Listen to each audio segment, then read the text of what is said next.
بتاتے چلیں کہ فرعون، جسے اکثر توتن خامن بھی کہا جاتا ہے، 18واں اور آخری فرعون تھا جو آج سے 3300 سال پہلے مصر پر حکمران تھا۔ اس کا عظیم الشان مقبرہ 1925 میں دریافت ہوا، جس میں سے ہزاروں قدیم اشیاء برآمد ہوئیں جن پر آج بھی تحقیق جاری ہے۔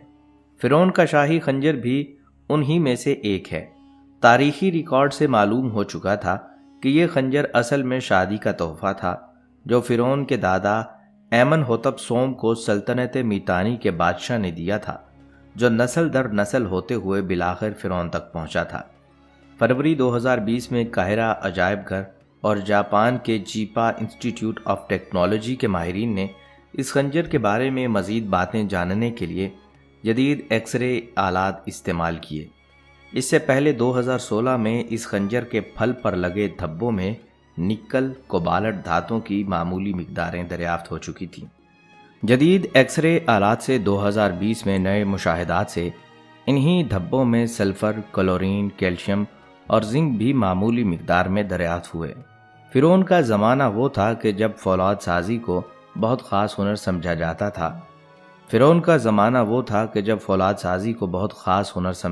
تھا۔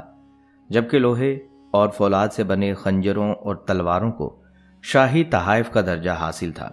نئی تحقیق سے جہاں یہ معلوم ہوا کہ اس خنجر کو تقریباً 950 ڈگری سینٹی گریڈ پر کسی بھی بھٹی میں ڈالا گیا تھا، وہیں یہ بھی انکشاف ہوا کہ اس میں معمولی مقدار والے مادے، ٹریس میٹیریلز، ٹھیک اسی ترتیب میں ہیں کہ جیسی فولادی شہاب ثاقب میں ہوتی ہے۔ اس قسم کے شہابیوں میں دوسرے مادوں کی نسبت لوہے کی مقدار خاصی زیادہ ہوتی ہے، جس کی وجہ سے انہیں لوہے والے یعنی فولادی شہاب ثاقب بھی کہا جاتا ہے۔ جاپان میں ایسا ہی ایک شہاب ثاقب کچھ سال پہلے دریافت ہو چکا ہے۔ فرعون کے شاہی خنجر اور اس شہابیے میں ٹریس میٹیریلز کی ترکیب بالکل یکساں ہے۔ اس سے ظاہر ہوتا ہے کہ اس خنجر کی تیاری کے لیے جس جگہ سے بھی کھدائی کر کے یہ دھات نکالی گئی تھی، وہاں شاید لاکھوں کروڑوں سال پہلے کوئی فولادی شہاب ثاقب ٹکرا چکا تھا۔ عموماً خیال کیا جاتا ہے کہ لوہے کا زمانہ تقریباً 1200 قبل مسیح میں شروع ہوا تھا، لیکن اس خنجر میں لوہے کے استعمالات کو مد نظر رکھتے ہوئے کہا جا سکتا ہے کہ شاید لوہے کے زمانے کا آغاز 1400 قبل مسیح کے آس پاس ہو چکا تھا۔ ناظرین، یہاں یہ بات بھی جان لیجئے کہ فرعون کی موت رہتی دنیا کے مسلمانوں کے لیے عبرت کا نشان ہے۔ کہا جاتا ہے کہ جب فرعون مرنے والا تھا تو اس نے موت کو اپنے سامنے دیکھ کر یہ چاہا کہ وہ اپنے گناہوں سے توبہ کر لے، لیکن اس کو اس بات کی توفیق اللہ کی طرف سے حاصل نہیں ہوئی، تاکہ قیامت تک کے مسلمانوں پر یہ بات واضح ہو جائے کہ انسان شرک جیسے کسی گناہ میں شریک نہ ہو، اور انسان پوری زندگی شرک جیسے گناہ میں مبتلا رہ کر اس امید پر نہیں رہ سکتا کہ وہ اس دنیا سے جاتے ہوئے توبہ کر لے اور اس کو معافی مل جائے۔ جیسے کتابوں میں ظاہر ہوتا ہے کہ قریب تھا کہ اللہ کا رحم فرعون پر ظاہر ہو جاتا، لیکن اسی اللہ پاک کے حکم سے فرعون کے منہ میں کچرا ڈال دیا گیا، تاکہ نہ یہ فرعون توبہ کر سکے اور نہ ہی اللہ کو ایسے شخص پر رحم آئے۔ فرعون، جس نے نہ صرف اپنے خدا ہونے کا دعویٰ کیا بلکہ تمام عمر انسانیت پر ظلم و ستم کے پہاڑ بھی توڑے، ایسے شخص پر بھی اللہ کا رحم کرنا اس بات کی دلیل ہے کہ مرنے سے پہلے اگر انسان ایک بار توبہ کر لے تو اللہ اس کے اس گناہ کو معاف فرما دے گا، لیکن اگر وہ موت کو سامنے پا کر توبہ کرنا چاہے تو اس کے لیے کوئی نہ کوئی ایسی چیز بہانہ بن جائے گی جس کی وجہ سے وہ توبہ ہی نہیں کر پائے گا۔ فرعون، جو کہ بنی اسرائیل کا پیچھا کرنے کے لیے خشک راستوں پر چل پڑا تھا، کیونکہ فرعون کے لشکر نے فرعون سے کہا تھا کہ تم دیکھ رہے ہو کہ موسیٰ نے سمندر پر جادو کر دیا ہے، تو اس وقت فرعون ایک گھوڑے پر سوار تھا، جبکہ جبریل علیہ السلام دوسرے گھوڑے پر سوار ہو کر فرعون کے آگے سے اسی راستے پر آ گئے۔ فرعون کے گھوڑے کو جب گھوڑے کی خوشبو آئے تو وہ فرعون کو لے کر اس راستے پر دوڑا جس پر تمام لشکروں سے کہا گیا کہ سب بادشاہ سے مل جاؤ۔ وہ سب اس راستے میں داخل ہوئے اور سمندر آپس میں مل گیا اور وہ سب غرق ہو گئے۔ اللہ نے فرعون اور اس کے لشکر کو غرق کر دیا اور سمندر سے باہر نکال پھینکا تاکہ ہم اس کو اچھی طرح دیکھ لیں۔ بلکہ حضرت ابن عباس بیان کرتے ہیں کہ جبرائیل علیہ السلام نے نبی اکرم صلی اللہ علیہ وسلم کے سامنے عرض کیا کہ اے اللہ کے رسول صلی اللہ علیہ وسلم، کاش آپ وہ منظر دیکھتے جب میں فرعون کو پانی اور مٹی میں چھپا رہا تھا، اور اس خطرے سے کہ کہیں وہ توبہ نہ کر لے۔ لیکن روایات کے مطابق فرعون جب اپنے لشکر کے ساتھ دریا میں غرق ہونے لگا تھا تو ڈوبتے وقت 3 مرتبہ اس نے اپنے ایمان کا اعلان کیا، مگر اس کا ایمان قبول نہ ہوا اور وہ کفر ہی کی حالت میں دنیا سے چلا گیا۔ پھر ناظرین، مصریوں میں سے ایک شخص نے ساحل پر پڑی فرعون کی لاش کو پہچان کر پہلے دربار کو بتایا، پھر اس کی لاش کو محل پہنچایا گیا اور درباریوں نے اس کی لاش کو مسالے لگا کر پوری شان و احترام کے ساتھ تابوت میں رکھ کر محفوظ کر دیا۔ حنوط کرنے کے عمل کے دوران ان سے ایک غلطی ہو گئی۔ فرعون چونکہ سمندر میں ڈوب کر ہلاک ہوا تھا اور مرنے کے بعد کچھ عرصے تک پانی میں رہنے کے باعث اس کے جسم پر سمندری نمکیات کی ایک تہ جمی رہ گئی۔ مصریوں نے اس کی لاش پر نمکیات کی وہ تہ اسی طرح رہنے دی اور اس کو حنوط کر دیا۔ خدائی کا دعویٰ کرنے والے مصری فرعون دوم کی لاش آج نشان عبرت کے طور پر میوزیم میں رکھی گئی ہے۔ مائکروسکوپ ٹیسٹنگ کے ذریعے فرعون کے تمام اعضاء کا باریک بینی سے جائزہ لیا گیا تو معلوم ہوا کہ اس کی لاش اور جسم میں سمندری ذرات ابھی تک موجود ہیں اور اس کا گوشت ہر روز تازہ ہوتا ہے اور بڑھتا رہتا ہے، اور موت بھی اس کی پانی میں ڈوبنے کے باعث ہوئی۔ ڈاکٹر کو علم تھا کہ لاش کسی اسلامی ملک سے ملی ہے۔ تجسس کے ہاتھوں وہ مجبور ہو کر فرانسیسی ڈاکٹر مورس مصر گئے، جہاں انہوں نے ایک مصری سائنسدان سے ملاقات کی۔ اس مصری سائنسدان نے قرآن پاک کھول کر سورہ یونس کی آیت 90 اور 96 کا ترجمہ کر کے لفظ بلفظ سنایا۔ انسان کے مرنے کے بعد بھی اس کے بال اور ناخن بڑھتے رہتے ہیں۔ ہر سال 15 مارچ کو مصر کے ناظرین، اب ایک اور حیران کن حقیقت جان لیجئے۔ دنیا کا وہ واحد بادشاہ جس کی آج بھی 100 بیویاں اور 500 سے زائد بچے ہیں۔ ہم نے مغلوں اور دیگر قدیم بادشاہوں کے بارے میں سن رکھا ہے جن کے حرم خواتین سے بھرے ہوتے تھے اور سینکڑوں بیویاں ہوا کرتی تھیں، لیکن آج بھی ایک ملک ایسا ہے جہاں کا بادشاہ یہ سب حقیقتاً رکھتا ہے۔ یہ افریقی ملک کیمرون ہے۔ یہاں ایک خاص روایت پائی جاتی ہے۔ متوفی بادشاہ کی بیویاں، جو عموماً سابق بادشاہ کا بیٹا ہوتا ہے، کو منتقل کر دی جاتی ہیں۔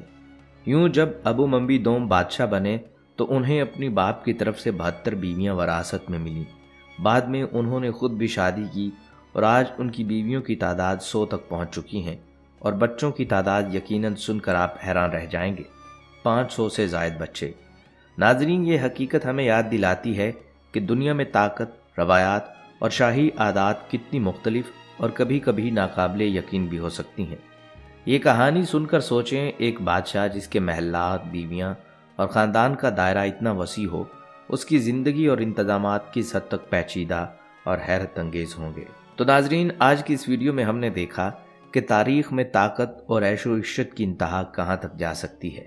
فرعونوں کی محل کی زندگی، ان کی بیویوں کی خفیہ طاقتیں اور ان کے عجیب و غریب قوانین نے نہ صرف محل کے ماحول کو خوفناک بنایا، بلکہ یہ بھی دکھایا کہ طاقت کبھی کبھار انسانی فطرت کے سب پہلوؤں کو بدل دیتی ہے۔ ناظرین، اگر آپ نے آج کی یہ ویڈیو میں سب حقائق پسند کیے تو اس ویڈیو کو لائک کریں اور چینل کو سبسکرائب ضرور کیجیے۔ اگلی ویڈیو تک کے لیے اجازت دیجیے۔ اللہ حافظ۔